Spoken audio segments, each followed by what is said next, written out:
Welcome back to the Healthy Anger Toolbox, where we help you change to healthy anger expression and help you build your anger resilience. Please subscribe to the podcast either on Spotify or YouTube as we open up for you the Healthy Anger Toolbox. I'm so grateful today to be talking with successful business professional Gary Pudles. And Gary and I are going to talk about anger and how it shows up in the workspace, in the business interactions and connections, and ways to manage that and things we can do about that. Welcome to the Healthy Anger Toolbox, Gary. I am so honored to be here, Marty. Love spending the time with you. So, Gary, we've had some previous conversations about stress and general stress and how that shows up at work and connections within the business world and ways that perhaps you can manage that within the workspace, but also personally. But now, as we kind of hone down to anger, let's talk first as we get started about how does that show up for you? Is this a common thing that goes on for business professionals and having to manage people and process? So anger manifests with me in a lot of different ways.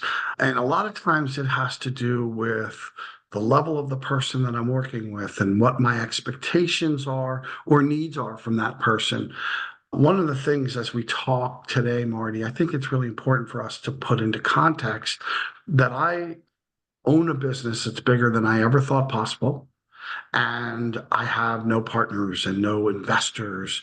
So the risk that I take as an entrepreneur every day is very personal and feels very personal. So that often will result in anger manifesting in my business life, some in very expected ways and sometimes in very unexpected ways. So you're dealing with a lot. So it feels like the workload, it's inevitably part of that it's going to be stressful. And some of those ways to manifest is going to come through anger and anger expression because of just all the stuff you have to juggle during the day.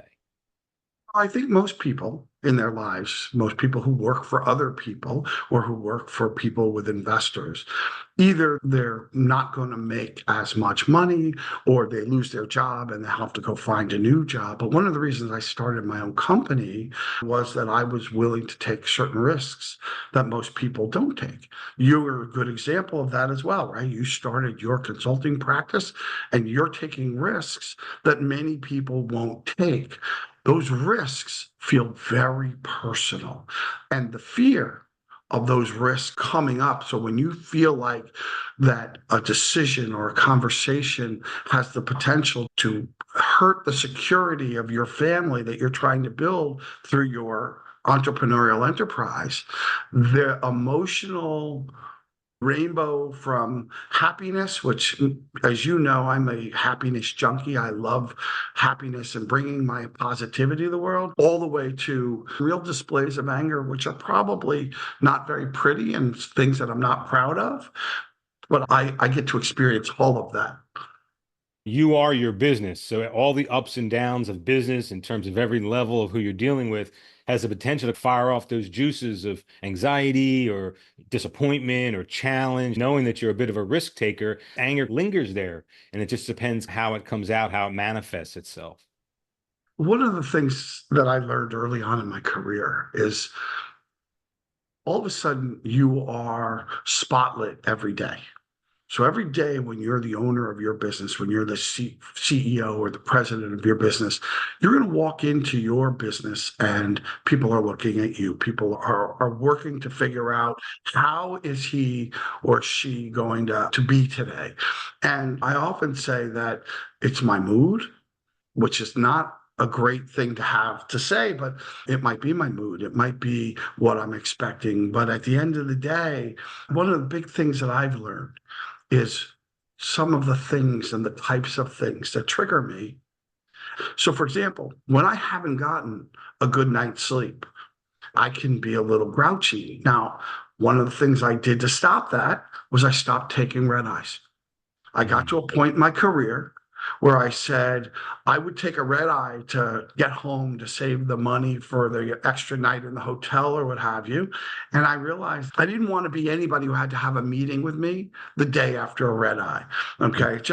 It wasn't nice. It wasn't nice to be able to come back. So I do know that big part of Managing anger is understanding what triggers that anger. And I'll tell you an interesting story that I think you'll relate to. Probably 10 years into the business, I decided I had been doing everybody's review every year. And I decided to turn to my team. And it had been a particularly difficult year. And I had them give me a review. And one of the things they told me was that I have an anger issue. At a high level, I could have dismissed it if one person said it, right? There's an old saying, if one person tells you you're a jerk, well, you can just dismiss it. But if a number of people tell you you're a jerk, well, you have to listen and try to figure out why. So what I did was I tried to understand what were the triggers that were hitting me that caused me to get angry. And almost every one of the anger incidents that my team was willing to share with me all had to do with the decision that I had fear in the moment was either going to take down the company completely or was going to cost so much money that the investment that I was making or going to make was at risk. What I realized was that I was worried about money. I was worried about the company and how much money we had to pay for things. And I think that the language that I used was I figured out that every time I got angry to the point of yelling was when somebody that I expected to have good decision making skills, good analytic skills, either did something or wanted to do something without thinking about the economic consequences to the business. Those were the biggest triggers. Now, it wasn't only triggers, but those were really the biggest triggers to me. And once you understand your triggers, working at different ways to minimize the triggers really becomes part of your DNA. And as I said, we're in business 26 years. This was about 16 years ago. And I'm still a work in progress. I still get angry at different things. The other things that anger me is when somebody, what I call pats me on the head. They tell me, oh, don't worry about this. I know what I'm doing, or I've got it under control. And then when I ask for the details, oh, don't worry about this. So I don't like to be patted on the head. Communication is one of our core values. So when somebody doesn't communicate with me appropriately, so I don't get angry every time, but when somebody has promised me to deliver something to me on a certain time, on a certain date, or at a certain time, and then instead of telling me in advance that they're going to miss the deadline, because most people know that, I find out after the deadline is passed, I'm asking what's going on with something and I'm not getting it in return, and I'm chasing somebody for that information. That makes me nuts. Other things that make me nuts is when I know somebody's lying to me. I have a real hard time with somebody who looks you in the eye and lies to you.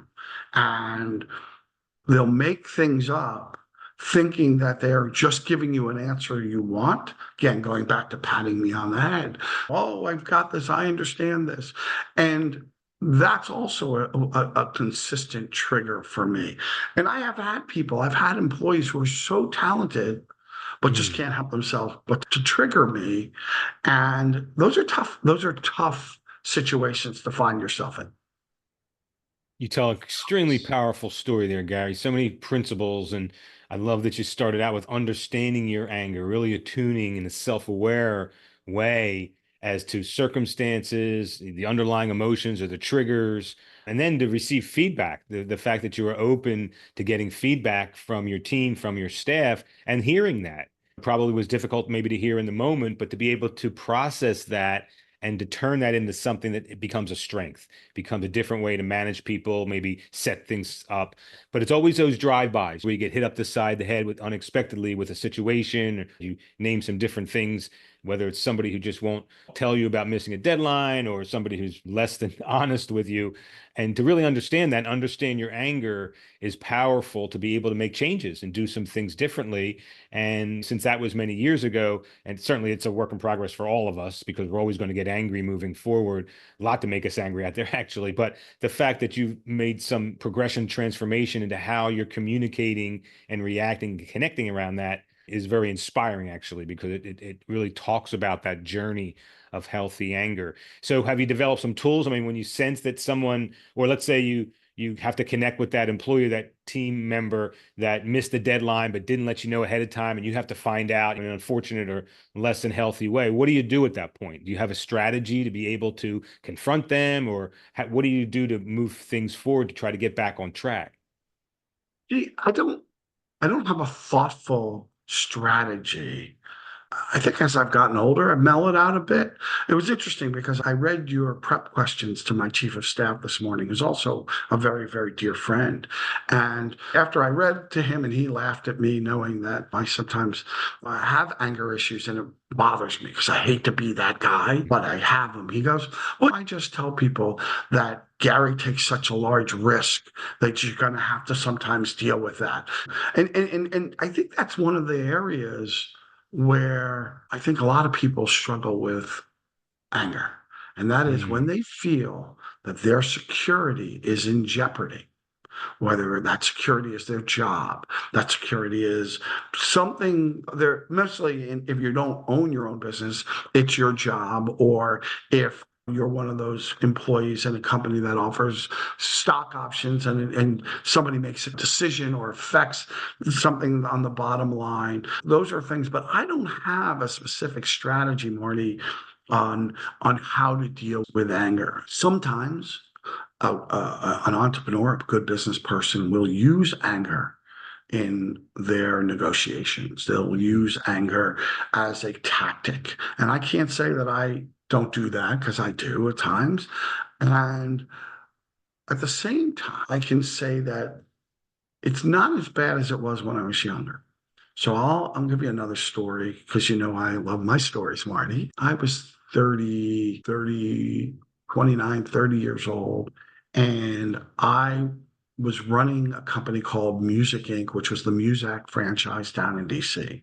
I was the youngest person in the company, but I was the number two guy in the company. And I had decided to quit smoking. And I had smoked from the time I was about 11 till the time I was 30. And I quit because my mother had been diagnosed with cancer, which ultimately took her life. And my ex wife was pregnant with my son. I'm like, somebody's trying to tell me something. But when I quit smoking, and this was, if I were going to say the beginning of my understanding of my anger journey, because I used to use cigarettes to calm me down, something in my hand, something to do, all of those kinds of things. I remember getting angry at my head of technology. I watched myself internally take off, and I knew there was no way I could land.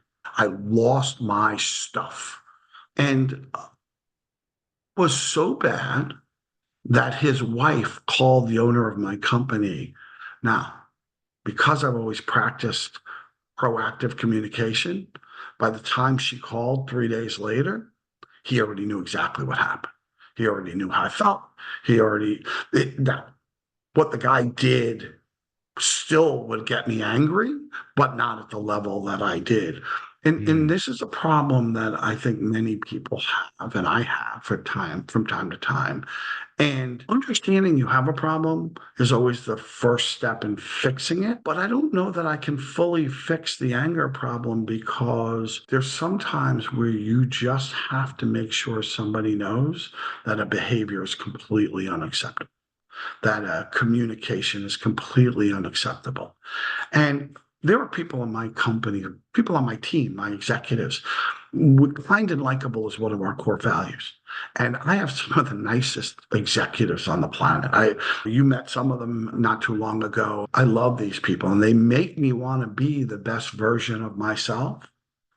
but sometimes I can't hold back. So I think that one of the big challenges with anger, and as I've gotten to talk to you more and more over time, is really that it is when you're playing the game in a high performing company, anger is part of your toolbox. It has to be part of your toolbox because if you don't get angry in certain situations, your employees won't trust you to care and have the sense of urgency that you're required in certain areas. One of the big things that I talk about all the time, and I talk about it, but I stole it because I try never to have an original idea. I steal from, guys like Cameron Herold and Jack Daly and Tom Hopkins and all the great thinkers of our day, Vern Harnish, right? Guys like that who are out there. You've never fired somebody too soon. And the reason you say that is because by the time you get to a place where you're firing somebody, everybody in your team already knows they need to go.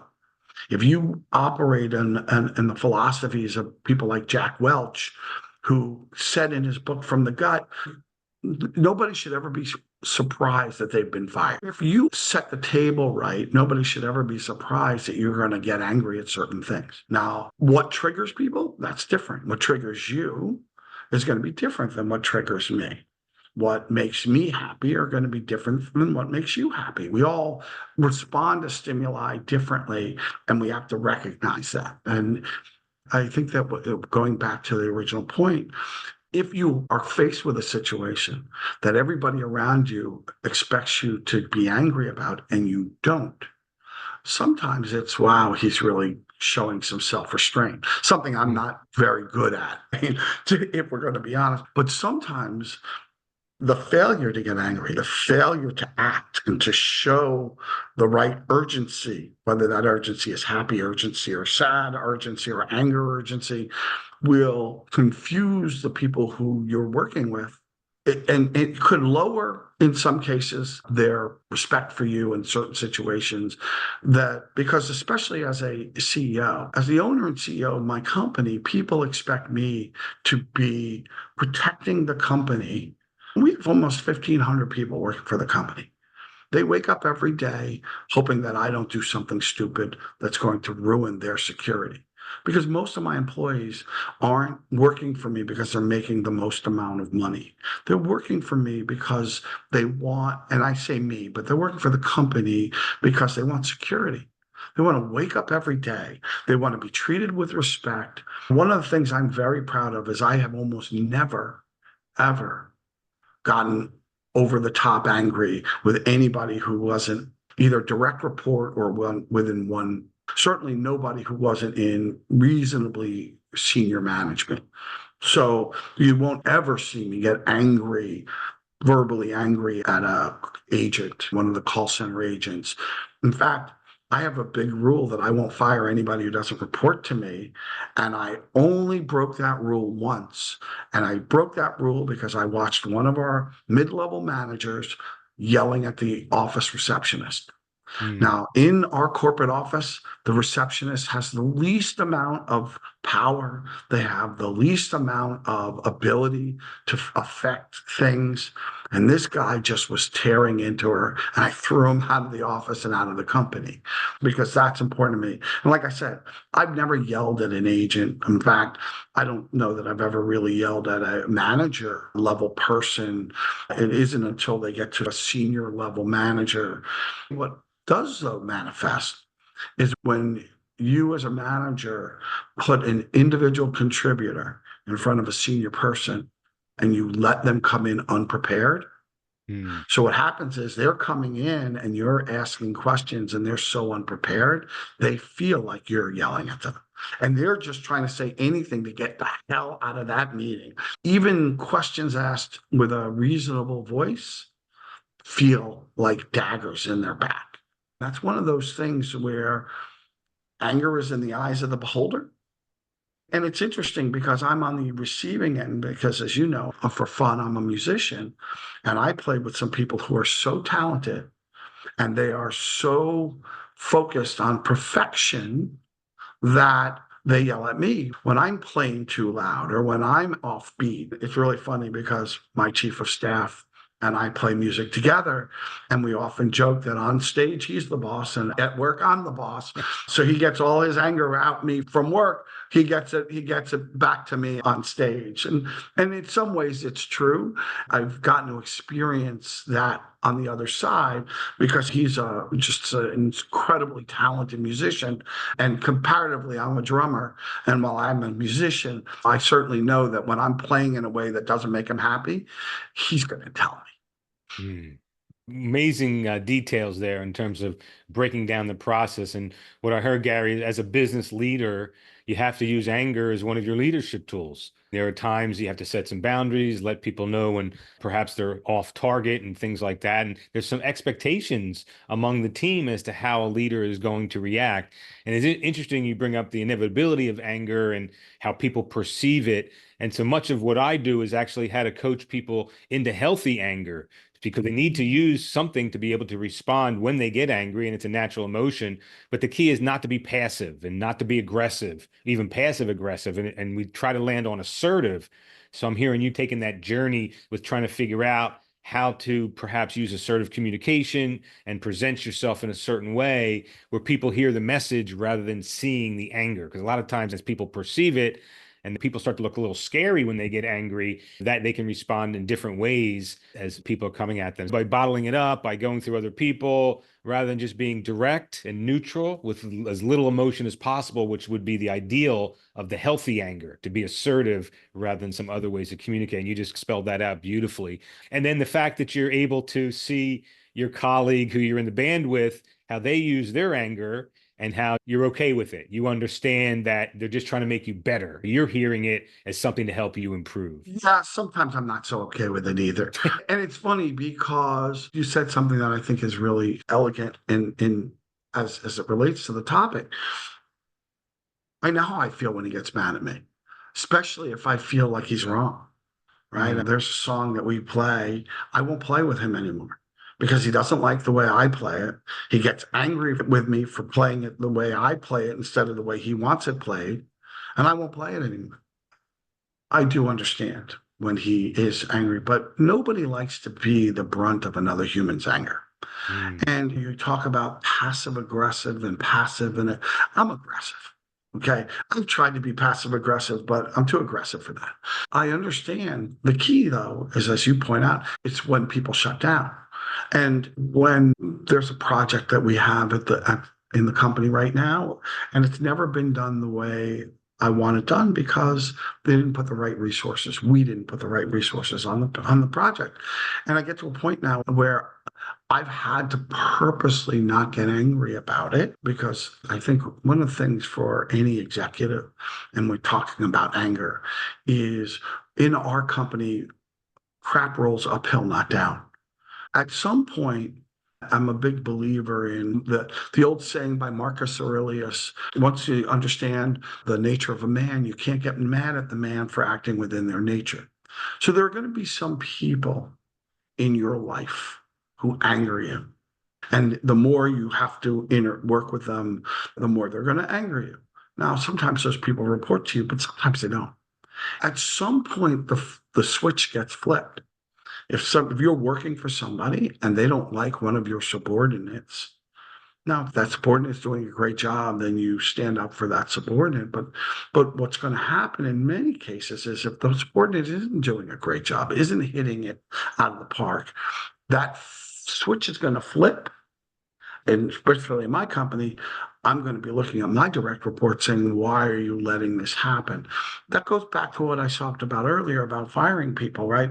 If you like firing people, you don't belong in my company. right. I can tell you in 26 years, actually in 35 years of a career where I've managed other people, I think I've only fired somebody in anger twice in Mm, all those years.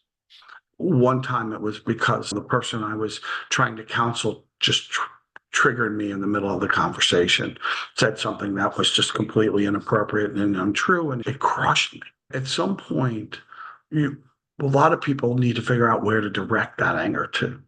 In most cases, executives shouldn't be focusing their anger at the individual contributor, but at the manager or the supervisor who let that individual contributor create that anger-filled situation. Because a good subordinate employee, meaning somebody who supports you, reports to you, et cetera, should be also making sure that you're getting and consuming the information you need, you're getting and consuming the relationships that you need in this most positive way by making sure that the employer, the contributor, is prepared for that interaction, properly prepared, ready to have the conversation in a way that they believe that their boss can consume the information best.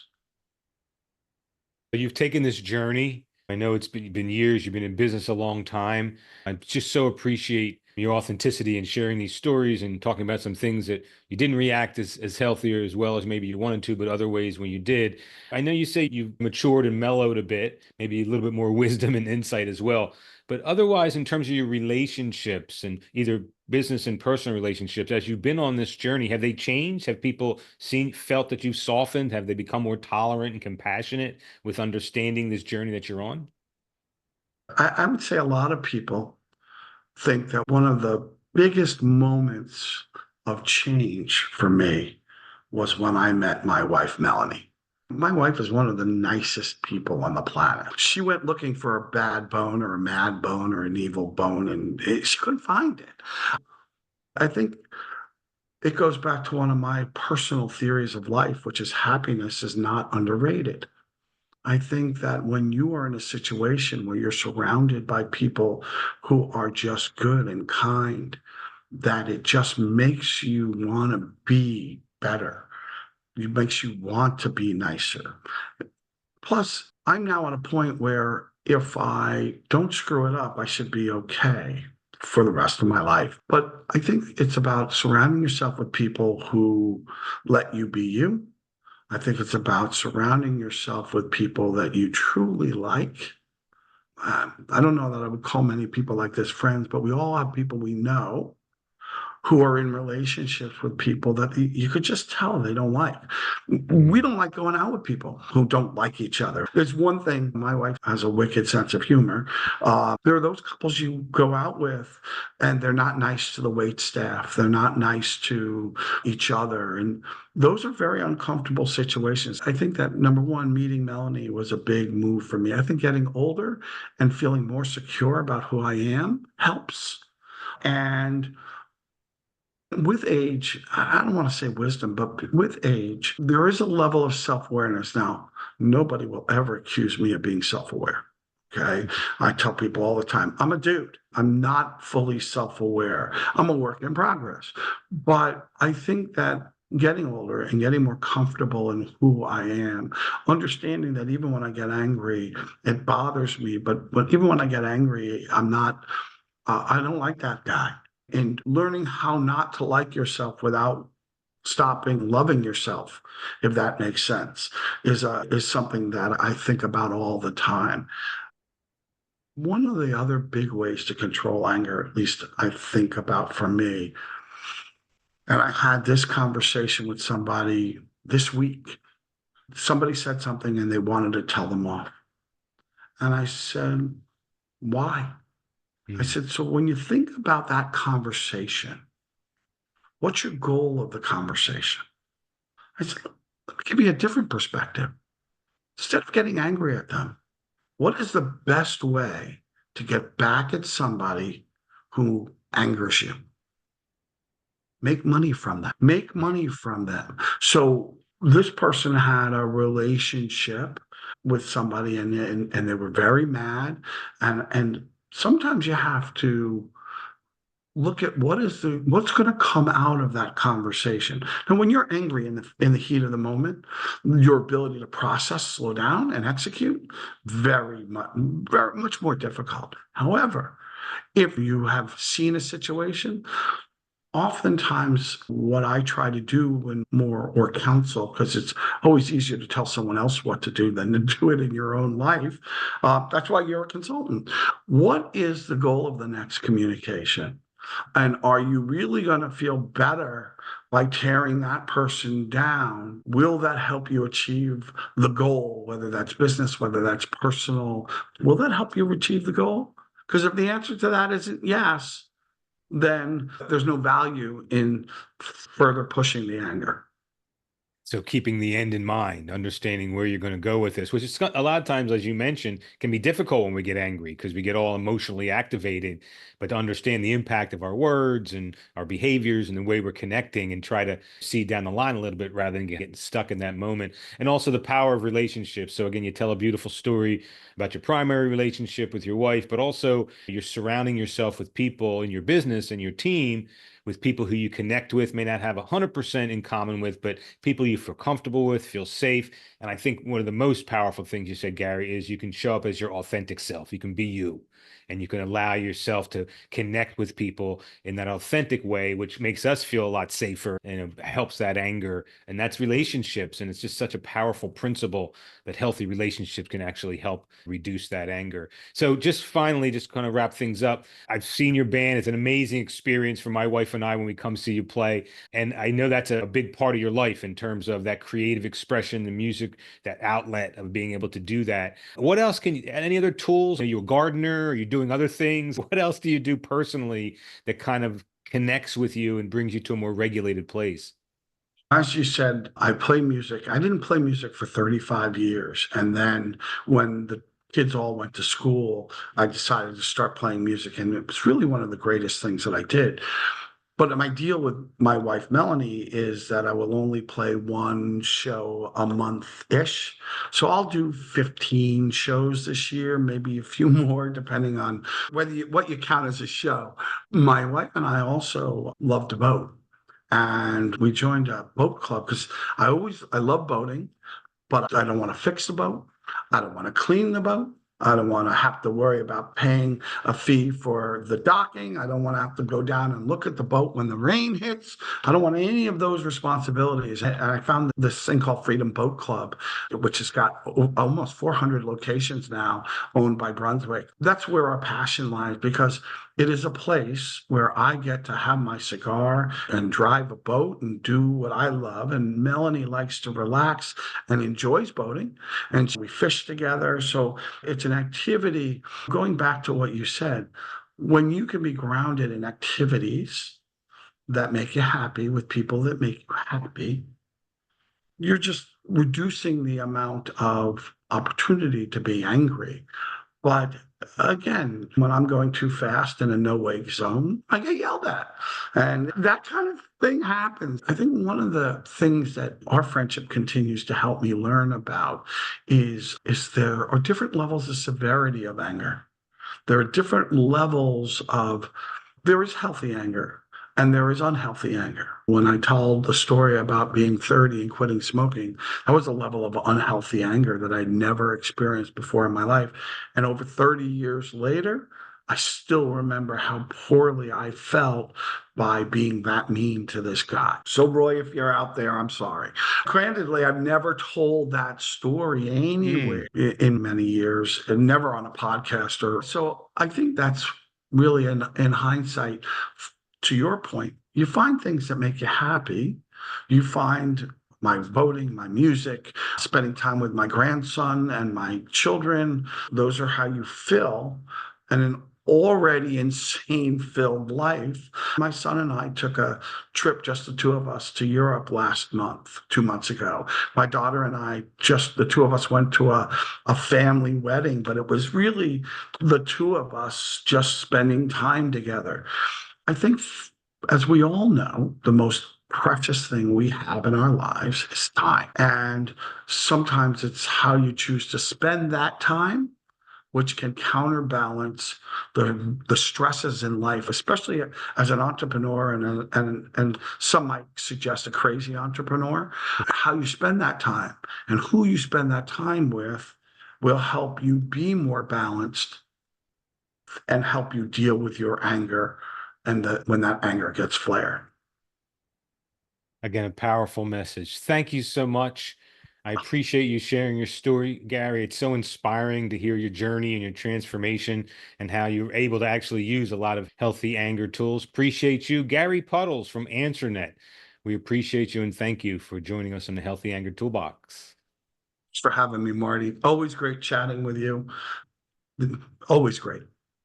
Can't wait to see the band the next time. Thank you.